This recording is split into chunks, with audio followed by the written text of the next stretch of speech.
साल 2016 का ये है आखिरी हफ्ता और बाजार है बेहद खराब मूड में। जी हां, पूरे साल भर में रिटर्न बने हैं 0%। मूड क्यों खराब है? क्योंकि शनिवार को प्रधानमंत्री जी ने कहा कि शेयर बाजार वाले लोग कम टैक्स देते हैं, ज्यादा टैक्स देना चाहिए। फिर क्या था? पेंशन। रविवार को वित्त मंत्री जी ने कहा घबराइए मत, हम आप पर कोई टैक्स नहीं लगाने वाले, long term capital gain tax नहीं आएगा।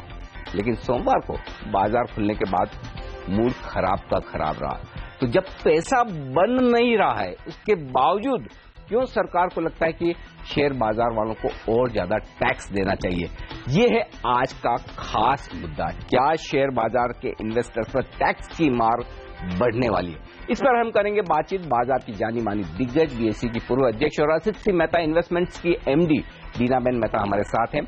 मोतीलाल ओसवाल म्यूचुअल फंड के एमडी और सीईओ आशीष सोमैया साहब और साथ ही जाने माने international tax expert TP Oswal साहब भी। आप सबका स्वागत है सीएनबीसी आवाज पर। आपसे मैं बातचीत करूं उससे पहले दर्शकों को बता दूं कि ऐसा क्या कुछ कहा प्रधानमंत्री जी ने जिससे सब लोग परेशान हो गए। Those who profit from financial markets must make a fair contribution to nation building through taxes. For various reasons, the contribution of tax from those who make money of the markets has been low. To some extent, it may be due to illegal activities and fraud. I call upon you to think about the contribution of market participants to the exchequer. तो प्रधानमंत्री जी ने कहा tax ज्यादा देने की जरूरत है और बाजार को क्या लगा, बाजार के लोगों को क्या लगा कि बस अब तो इस बजट में long term capital gain tax आना पक्का है। तो मरहम लगाने का काम किया रविवार को देर शाम वित्त मंत्री जी ने। तो आइए सुन लेते हैं प्रधानमंत्री के बयान के बाद दूसरे दिन वित्त मंत्री ने क्या कहा। The speech has been misinterpreted in some sections of the media which have started speculating that this is an indirect reference to the fact that there could be long-term capital gains on security transactions. I wish to absolutely clarify that there is no occasion or opportunity for anybody to reach such a conclusion because this is not what the Prime Minister said, nor is it the intention of the government, as has been reported in a section of the media itself. तो बस आज के show में बातचीत के बड़े मुद्दे ये कि क्या वाकई में शेयर बाजार के लोग अनाप शनाप कमाइयां कर रहे हैं, बड़ा पैसा बना रहे हैं, टैक्स नहीं भर रहे हैं, टैक्स बचा रहे हैं? क्या यहां से बहुत बड़ा पैसा सरकार टैक्स के तौर पर ले सकती है? और यदि हां तो फिर क्या बाजार को परेशानी क्या है, और यदि नहीं तो फिर क्या कुछ करना चाहिए जिससे सरकार का भी काम हो जाए और बाजार भी नाराज ना हो? इस पर हम तीनों एक्सपर्ट से बात करेंगे। दीनाबेन, पहले तो ये बताइए क्या वाकई में इतना पैसा बन रहा है? देखिए, मुझे याद है जिस दिन मोदी जी पीएम बनकर आए, इलेक्शन जीते थे, 7,250 निफ्टी था। वो 2.5 साल में चले 2.5 कोर्स वाला मामला है, 7,800-900 है अभी। मतलब क्या पैसा बना लिया ऐसा शेयर बाजार में लोगों ने, और 2016 में तो जीरो है, -1% रिटर्न है। देखिए, आप अगर सर्विस टैक्स, स्टैम्प ड्यूटी और एसटीटी, अगर ये तीनों को अगर आप जोड़ देते हैं जी, और उसको जो हमारी इंडेक्स की मूवमेंट है इससे अगर हम कंपेयर करें तो कहीं ज्यादा पैसे इन्वेस्टर कमाए या ना कमाए वो सर्विस टैक्स, स्टैम्प ड्यूटी और एसटीटी के जरिए सरकार को दे देता है। तो मेरा तो मतलब अगर लास्ट 2.5 साल में कोई अगर कमाया है तो अगर बहुत पुराने शेयर्स किसी के पास हो और उसका अगर कुछ एप्रिसिएशन मिला हो तो वो लोग कमा सकते हैं। बाकी तो मैं नहीं मानती कि एफआईआई हो या रिटेल इन्वेस्टर हो या म्यूचुअल फंड हो, कोई भी एक बड़ी मूड़ी ये बाजार से ले सकता है। बिल्कुल। तो पिछले 2-2.5 साल में तो पैसा बना नहीं, कम से कम मोदी जी के आने के बाद तो इतना मोटा पैसा किसी ने बनाया नहीं कि उनकी नजर पड़े। ओसवाल साहब, ऐसा क्या दिख रहा है सरकार को? क्या खजाना है बड़ा कुबेर का कि जितना चाहिए पैसा निकाल लो? मतलब ऐसा स्टॉक मार्केट में कहां वेल्थ ऐसे दिख रही है?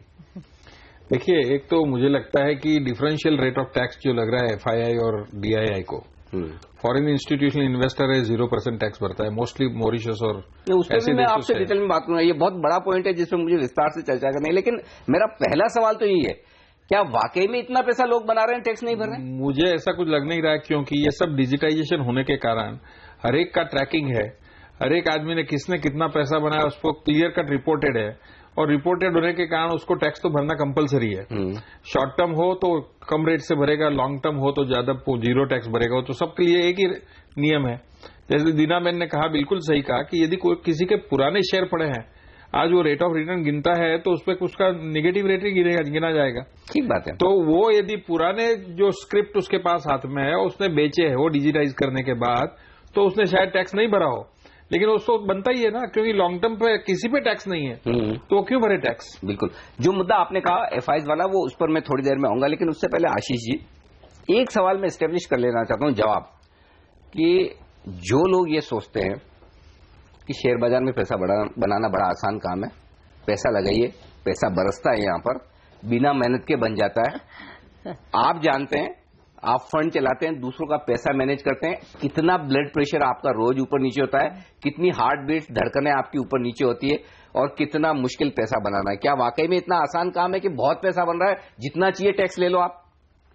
देखिए, एक्चुअली पहली बात तो ऐसे इतना आसान बिल्कुल भी नहीं है, सबसे पहली बात। दूसरी बात कि इक्विटी का एक कैरेक्टर सबको ध्यान में रखना चाहिए कि इक्विटी जो है वो कंपनियों के मुनाफे से आता है।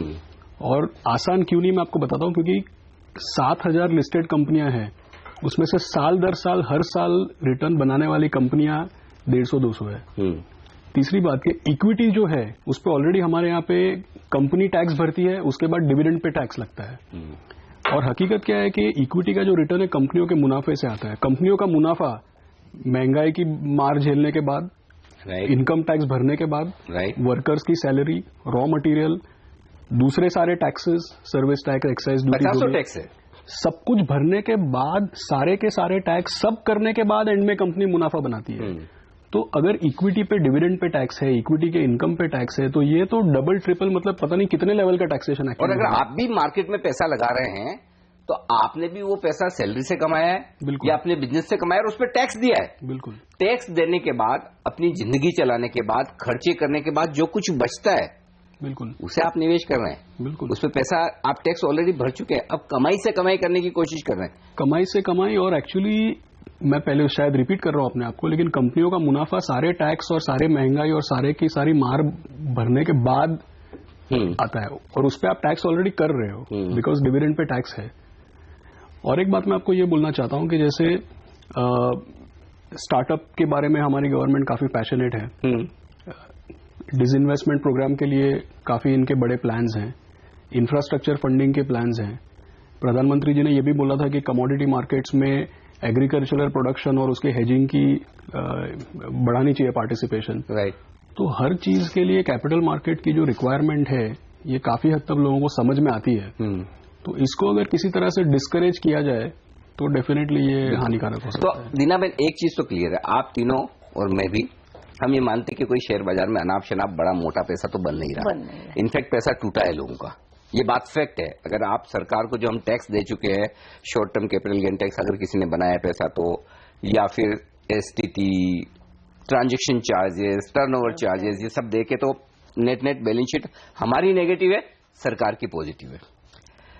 अब वित्त मंत्री ने कह दिया नहीं जी लॉन्ग टर्म नहीं लगाएंगे, चलिए अच्छी बात है नहीं लगाएंगे, लेकिन इसका मतलब ये मैं मान लूं कि लॉन्ग टर्म नहीं लगाएंगे मतलब कोई टैक्स नहीं बढ़ाएंगे शेयर बाजार वालों के लिए बजट में, खाली लॉन्ग टर्म का बोला है उन्होंने ये नहीं कहा है कि हम बजट में कोई नया टैक्स नहीं लगाएंगे। मेरा ऐसा मानना है कि जनरल फीलिंग ये है कि ये डीमोनेटाइजेशन स्कीम के बाद में एक तो आपका इन्फ्लेशन घटा है, आपका करंट अकाउंट डेफिसिट कम होने की गुंजाइश है, तो ये दोनों को ध्यान में रखते हुए और इंटरेस्ट रेट्स कम होने वाले हैं, तो ये तीनों अगर इम्पोर्टेंट फैक्टर्स अगर पॉजिटिव होते हैं तो पूरी उम्मीद की जा सकती है कि गवर्नमेंट को जो जनरल रेट ऑफ टैक्सेशन है वो कम करना चाहिए कि आज 2.5-3 लाख की लिमिट है, उसको कम से कम 5 लाख तक ले जाना चाहिए।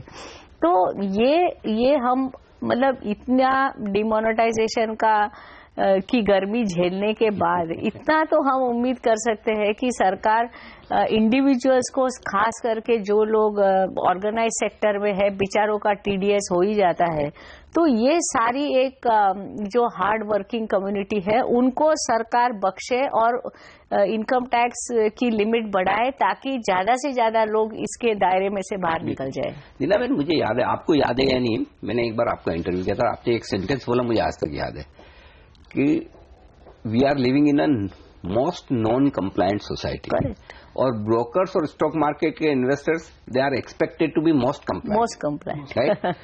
तो सवाल मेरा आपसे है, मुझे ये बताइए ओसवाल साहब, क्या स्टॉक मार्केट के लोग ही ऐसे हैं जो सारी टैक्स चोरी कर रहे हैं और टैक्स नहीं भर रहे हैं, या उल्टा है कि सबसे ज्यादा ट्रांसपेरेंट तो यही इंडस्ट्री है? देखिए, इसमें ये आपने सवाल के साथ साथ आंसर भी है।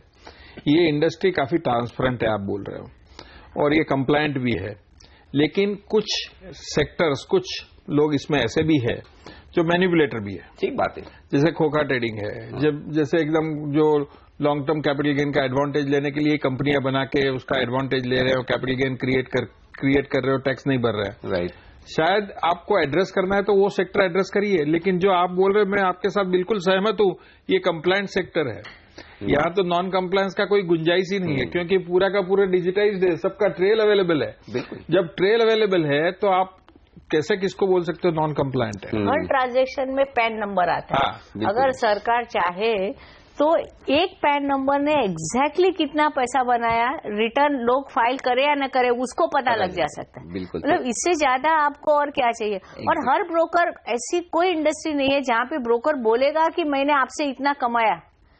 आप एक कप चाय पियो रेस्टोरेंट में जाके, कोई बताएगा कि मैंने इसमें कितना, मैंने दाल शक्कर ये वो सब कितना था और मेरा प्रॉफिट कितना है? कोई नहीं बताता है, कोई नहीं। मैंने आपसे कितनी ब्रोकरेज कमाई। हमारी एक इंडस्ट्री है जहाँ पे कि इतनी सारी पारदर्शिता है कि लोग उसको हमारे खिलाफ एडवांटेज करके ले रहे हैं कि आप बहुत पैसा बना रहे हो। यही पारदर्शिता जो इस इंडस्ट्री में है, दूसरे इंडस्ट्री में लानी जरूरी है। बिल्कुल। तो जो कुछ अच्छी चीजें हैं स्टॉक मार्केट में है, ब्रोकिंग इंडस्ट्री में, म्यूचुअल फंड में, वो देश में बाकी जगह फैलाइए, टैक्स बढ़ेगा। तो ये तो बात हुई, फैसला ठीक नहीं है, इरादा ठीक नहीं है, लेकिन सरकार को तो पैसा चाहिए। पैसा बढ़ाने के क्या तरीके? हम पॉजिटिव बात करेंगे कि चलिए आपको पैसा चाहिए ना, लीजिए। किस तरह से सरकार अपना टैक्स बढ़ा सकती है, सरकार को भी फायदा हो, लोगों को नुकसान ना हो और एक अच्छा कैपिटल मार्केट बने, इस पर बातचीत करेंगे इस छोटे से ब्रेक के बाद।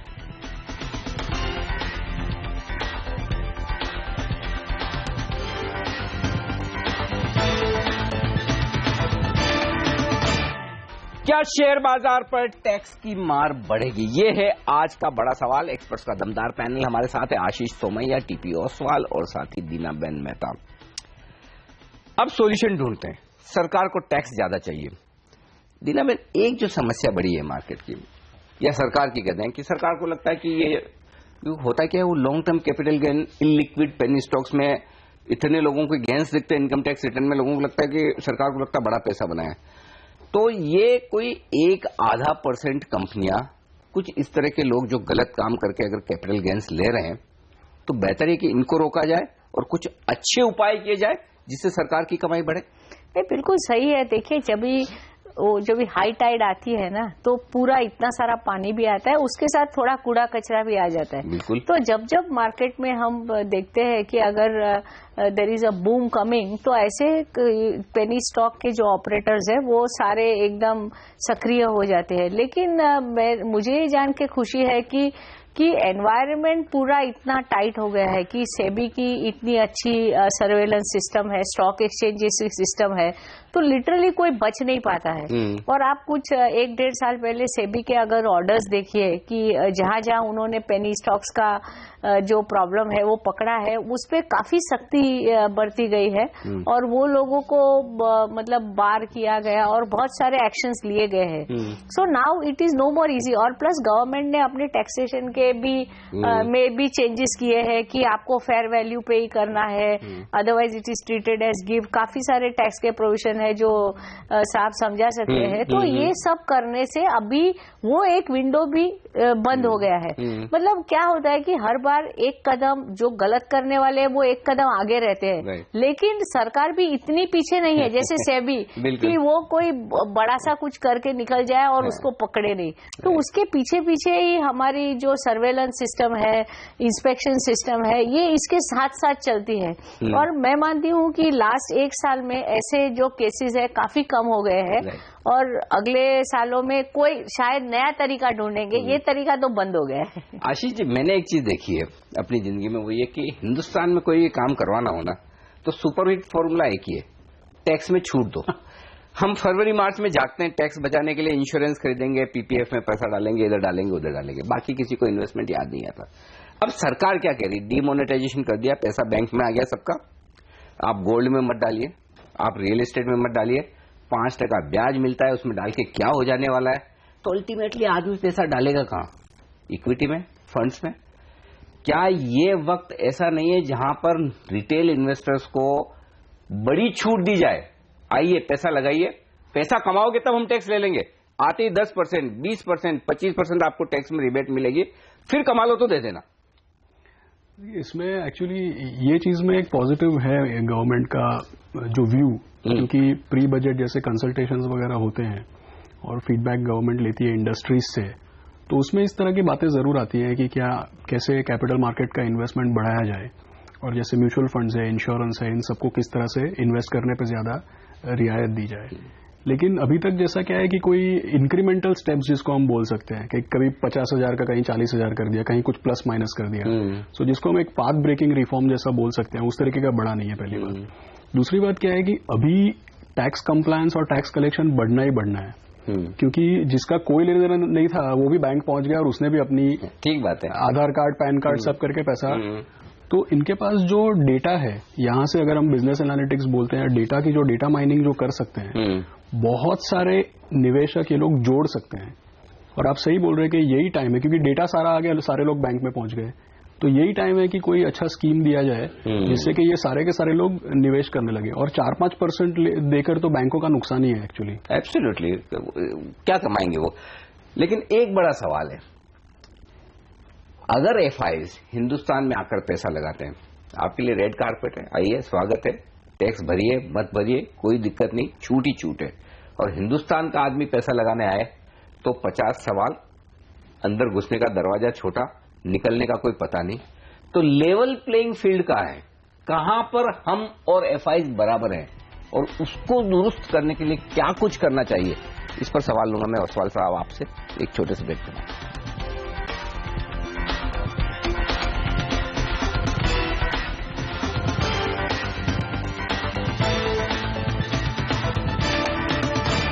बाजार और निवेशक सहमे हुए कि बजट में कहीं ऐसा ना हो कि इस बार सरकार टैक्स बढ़ा दे शेयर बाजार की कमाई पर। कमाइयां तो है नहीं, टैक्स का खतरा ऊपर से। 25% इक्विटी इस वक्त हिंदुस्तान की है फॉरेन इन्वेस्टर्स के पास। ओसवाल साहब, ब्रेक के पहले मैं यही पूछा था कि उनको तो ट्रीटमेंट एकदम बढ़िया, फर्स्ट क्लास। आइए सर, स्वागत है आपका। Red carpet, red carpet. और हमारे इन्वेस्टर्स ऐसे क्यों?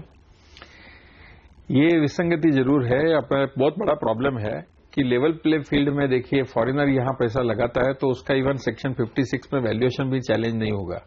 और यदि इंडियन निवेशक कंपनी ने कोई दूसरे कंपनी में पैसा लगाया तो उसका वैल्यूएशन प्राइवेट कंपनी का भी चैलेंज होगा सेक्शन 56 में, उसको 50 इंक्वायरी होगी। सेक्शन 68 लगा दिया जाएगा, प्रीमियम पे पैसा लिया तो आपके सब शेयर जो प्रीमियम को कैपिटल इनकम माना जाएगा।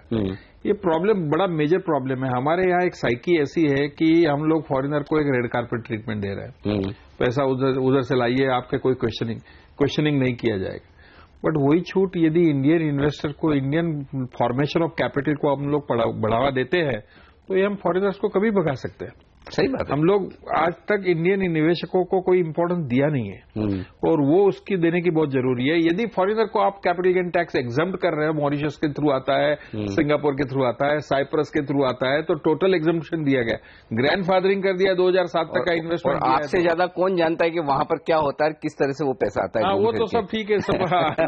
लेकिन हाँ, एक चीज मैं जरूर कहूंगा, ये आपने जो कहा कि हमारे लोगों को भाव नहीं दिया जाता।